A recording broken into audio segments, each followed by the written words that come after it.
So before we get to who really should not be supplementing with potassium and some of the health issues that could really be magnified for some folks when they're doing this is really going to freak you out, by the way. But first we want to understand that most people really could use a little bit more potassium.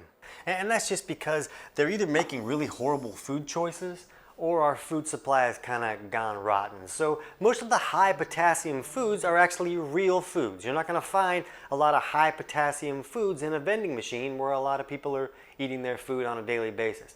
And the other problem is that our food supply just doesn't have the minerals that it did 50 years ago. Our despicable farming methods where we're stripping the soil from what really counts in there, and it's just not going into the food, so it doesn't really become available to us. We're also going to talk about some other issues that can really restrict a person's ability to access this potassium, and that's going to help you understand where the problem can really be originating as well. But what we really need to do is understand that it can be difficult to figure this out. Because if we're looking at just our blood levels, oh, I have my blood work done and it says my potassium wasn't right, or it was just perfect, and what's going wrong if everything is just in line.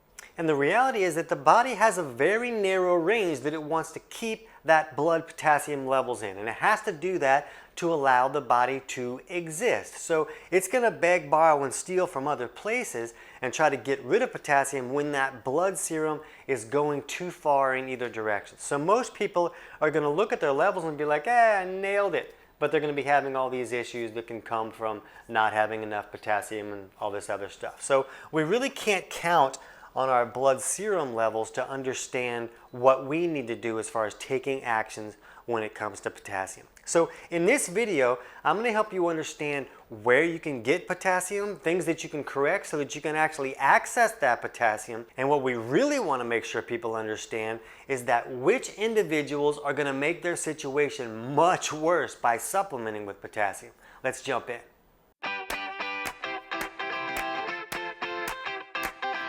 TC Hale is not a doctor and does not claim to be a doctor or licensed in any type of medical field. Don't be an idiot and use anything heard on the show as medical advice. This information should be used for educational purposes only, and you should contact your doctor for any medical advice. Now get off me.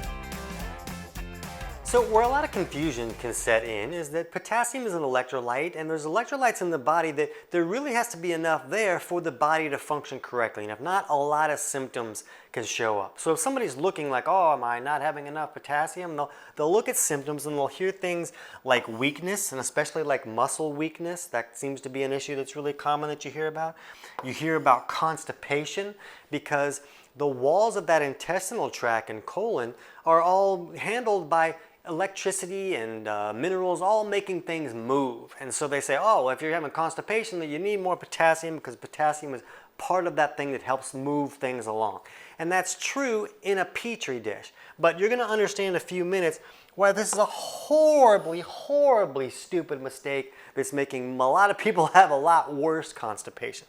You also hear about like cramping and twitching, and this is also because potassium is part of those minerals that need to be in that tissue level to allow those tissues to relax properly. Magnesium and calcium are really involved in that process as well. But a lot of times it's not about needing more, it's about steps that they're taking that are pulling too many minerals out of those tissues and actually causing trouble. We'll talk about that in a second.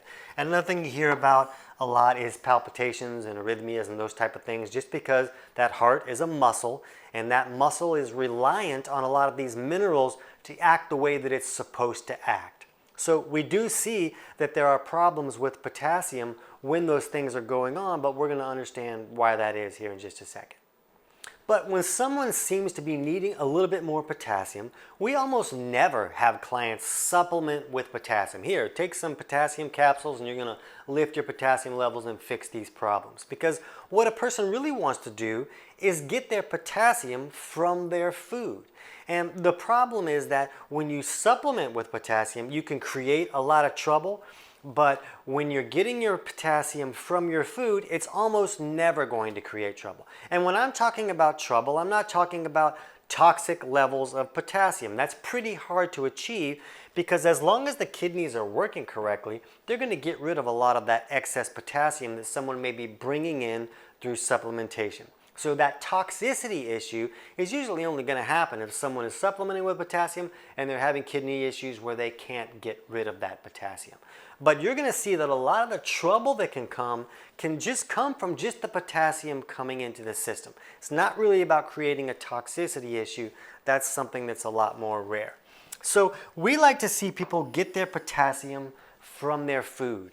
And if somebody's eating real food, they're going to get plenty of potassium, and they're going to get it in conjunction with other minerals where everything plays together happily. When you're just taking in potassium, it can really disrupt the balance between potassium and sodium and a lot of these other electrolytes, and it can cause things to throw off and create a little bit of trouble. But when someone's eating real food and they're getting green vegetables and they're getting real animal meat that's a quality meat that was raised properly, they're going to get plenty of potassium. Now, what you don't want to do is you don't want to get your potassium from bananas. Again, in a petri dish, bananas are golden for potassium. They contain a lot of potassium. But the problem is, it appears that insulin resistance has the ability to create problems where potassium is not in the right place at the cellular level. So there's a lot of studies that show correlations between troubles with insulin resistance and type 2 diabetes and potassium, but it appears that when you're looking at the blood work, you're not really getting the real picture. You're just seeing what's in the blood. But it appears that insulin is very important in getting that potassium in the right place at the cellular level. And when someone is insulin resistant and their cells are not listening to that insulin, a lot of people have the opinion that that can create trouble with potassium getting to the right place where it needs to be for the body to function correctly. So another problem is when someone's insulin resistant, they got there because they're consuming too many carbohydrates too often. And it's making insulin levels go way too high, and then insulin stays high all day long, and then the cells are like, man, insulin's been yelling at us all day, I don't even want to listen to it anymore, and the cells become less receptive to that insulin. But the other problem is that when we consume really high carbohydrate, high sugar foods, it also has the ability to pull things like calcium and other electrolytes out of those tissues, because calcium likes to follow sugar just like you would follow the ice cream truck when you were a 9-year-old. So when we're pulling all those things out of the tissues where it needs to be, it's going to create a lot of these problems like the cramping and the eye twitching and the palpitations, just because it's not that the things are not in the system, it's that they're being pulled away from where they should be because we're eating in a manner that we were never really made to eat. So eating way too much carbohydrates and sugars can create a lot of troubles, and then people are trying to fix those troubles by just cramming more potassium into the system.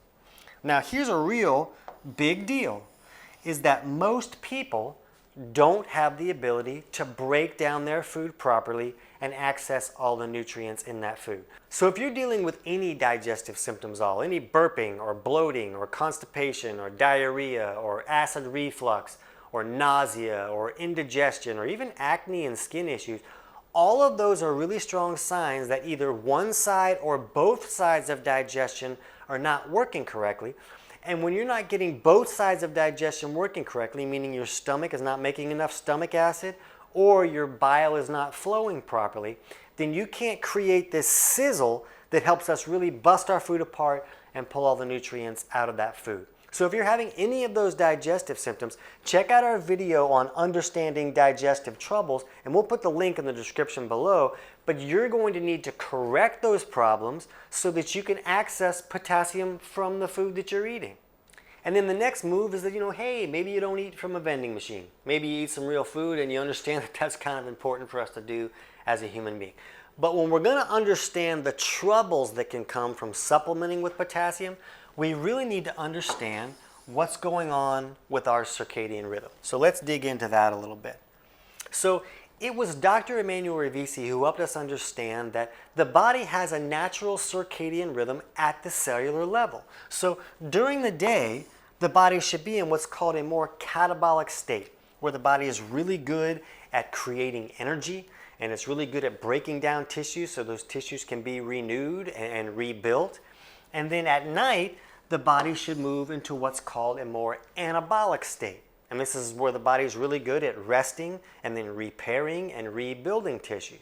So you can see both of these states are appropriate. We want both of them to happen. They're both beneficial to the body. The problem is that a lot of people will get stuck in one of these states most of the time. Or maybe they don't have the resources to switch back and forth from day to night like they should, and they'll live pushed really far into one of these states. And when the body is stuck in one of these states most of the time, or it's pushed way too far into one of these states, it can create some significant health issues. So when someone's stuck in a catabolic state, we see things like insomnia, because at the cellular level, the body's kind of awake and it's in go, go, go mode all the time. Now there's other causes of insomnia, and when I talk about some of these symptoms, know that we have links in the description below to videos that dig a lot deeper into those symptoms, like anxiety and insulin resistance and all those kind of things, so you can understand the other possible causes that can create those issues as well. But in this catabolic state, we see loose stools, we see a lot of insulin resistance. Most of our type 2 diabetics that we see are dealing with a significant catabolic imbalance, and it seems to have the ability to make that insulin not work as well. So then the body has to make a lot more insulin to make it happen.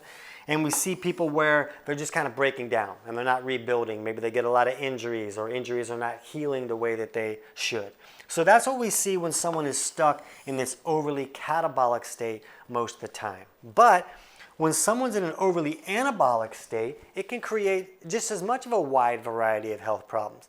And what we need to understand when we're looking at potassium is we need to understand that potassium is one of the most pro-anabolic minerals that there are. So when we're supplementing with potassium, we can really push our body into that anabolic state. So if somebody's over here, that actually might create some benefits for them. And that's why you might hear a lot of, oh man, I fixed a lot of stuff when I started supplementing with potassium.